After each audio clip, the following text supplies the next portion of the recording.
उमापति रामचंद्र महाराज की, पवन सुत हनुमान की, उमापति महादेव की, बोल वृंदावन बिहारी लाल की, बोल सांचे दरबार की, बोल परम संत बाबा नागपाल जी महाराज की।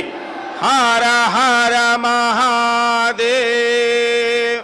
परब्रह्म परमात्मा की परम असीम अनुकंपा से आद्या कात्यायनी मंदिर शक्तिपीठ छतरपुर में नवरात्र का आयोजन चल रहा है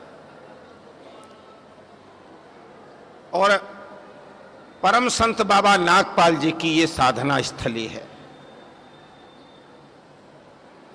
संत जहां जो कुछ देता है वो संसार के लिए देता है, अपने लिए नहीं देता है।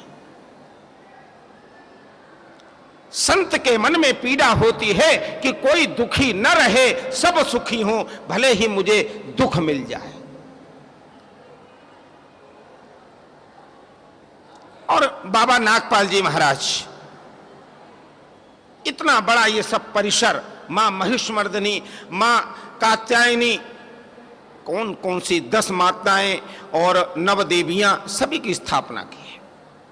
और हम सब लोगों का सौभाग्य है कि हम बहुत दूर दूर से चल करके यहां आते हैं। क्यों? क्योंकि जब संत की पावन धरती, संत की साधना के माध्यम से जो धरती पवित्र हो जाती है, उसका वातावरण ऐसा बन जाता है कि जहां पर भगवती विराजमान है, जहां पर संत की तपस्या है, वहां आकर के एक व्यक्ति जो कुसंगति में पलने वाला है वो भी सत्संगति का रास्ता ग्रहण कर लेता है। लेकिन थोड़ा पंथ कठिन है। हम लोग प्रातः काल उठ लेते हैं, भोजन कर लेते हैं, नए नए कपड़े पहन लेते हैं, नए नए विचार आ जाते हैं, लेकिन परब्रह्म परमात्मा की अर्चना और वंदना का विचार कहीं गायब हो जाता है। गोस्वामी तुलसीदास जी कहते हैं, सोवत जागत शरण तुम्हारी। मां की वंदना तो करो ना, सोते हुए जागते हुए जो तुम्हारी शरण में रहता है। बोलो श्री राम जय राम, श्री राम जय राम। जो सोते हुए जागते हुए दोनों समय भगवान की आराधना। अब आप कहेंगे सोते हुए कैसे रहेगा? तो सोते हुए ऐसे रहेगा, जब सायंकाल आप निद्रा में जाएं तो क्या नाम ले? श्री, बोलो भाई, श्री राम। और जब सोकर के उठे तो क्या नाम ले? सोवत जागत शरण तुम्हारी। ये मां की प्रार्थना जो आप कर रहे हैं ना, आप ही नहीं कर रहे हैं।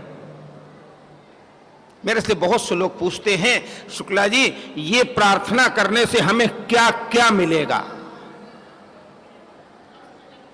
धन मांगो, संपत्ति मांगो, दौलत मांगो, लेकिन साथ साथ में सद्विद्या और सद्बुद्धि भी जरूर मांगना। क्योंकि अगर सद्बुद्धि नहीं होगी, सद्विद्या नहीं होगी, तो वो धन तुम्हारे लिए नरक के समान हो जाएगा। रामचरितमानस में एक बहुत मार्मिक प्रसंग है, आप सब लोगों ने सुना होगा, पुष्प वाटिका प्रसंग। मां जगत जननी जानकी कुसुम चुनने के लिए पुष्प वाटिका में जाती है। वहां पर सुंदर भगवती मां पार्वती जी का सुंदर मंदिर बना हुआ है। चारों तरफ फूल हैं, क्यारियां महक रही हैं, वातावरण सुंदर है। मां ने कहा, बेटी विवाह कल स्वयंवर है, इसलिए तुम जाओ और जाकर के भगवती का पूजन करो।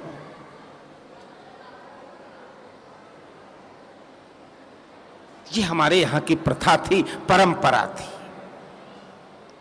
विवाह के पहले पुत्री पूजन करने के लिए जाती थी, वरदान मांगने के लिए जाती थी कि हमारा गृहस्थ धर्म, हम जो गृहस्थ धर्म में प्रवेश कर रहे हैं वहां पर सुमंगल हो, मंगल हो। इसलिए मंगलम भगवान विष्णु, मंगलम गरुणध्वजा, मंगलम पुंडरीकाक्ष, मंगलाय तनोहरि। हमारा जीवन कैसे सफल हो, भगवान पुंडरीक के दर्शन कैसे हों,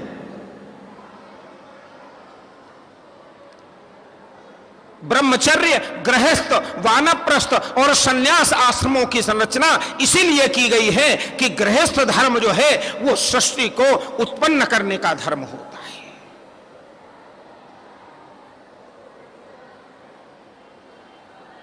मां परांबा भगवती जगत जननी आज भगवती पार्वती के मंदिर में हाथ जोड़ करके खड़ी हुई है। हाथ जोड़कर तन्मयता के साथ जो पूजा, श्रद्धा और विश्वास के साथ की गई पूजा ही फलवती होती है। अगर आपके मन में श्रद्धा है, अगर आपके मन में निष्ठा है, तो कंकर में भी भगवान के दर्शन होते हैं। और अगर आप में श्रद्धा नहीं है तो मंदिर में चाहे जितनी देर बैठे रहे, आपको परमात्मा का आभास नहीं होगा, आपको देवी का आभास नहीं होगा, क्योंकि आपका हृदय तो भरा हुआ है अज्ञान के अंधकार से। ज्ञान के अंधकार से, अज्ञान के अंधकार से भरे हुए हृदय में भगवती का दर्शन नहीं होता है। वहां तो निष्ठा चाहिए, वहां श्रद्धा चाहिए, वहां शुचिता चाहिए, वहां पवित्रता चाहिए, वहां एकाग्रता चाहिए, और वहां चाहिए वो दृढ़ संकल्प शक्ति जो केवल मात्र एक ही शब्द कह दे कि प्रभु अब कछु नाथ न चाहिए मोरे, दीन दयाल अनुग्रह, अब कुछ नहीं चाहिए।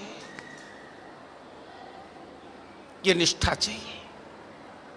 जीवन में अगर शुचिता नहीं है, जीवन में अगर पवित्रता नहीं है, जीवन में अगर काम के प्रति निष्ठा नहीं है, और जीवन में अगर आपने सद्कार्य नहीं किए हुए हैं, तो आपका हृदय पवित्र नहीं होगा।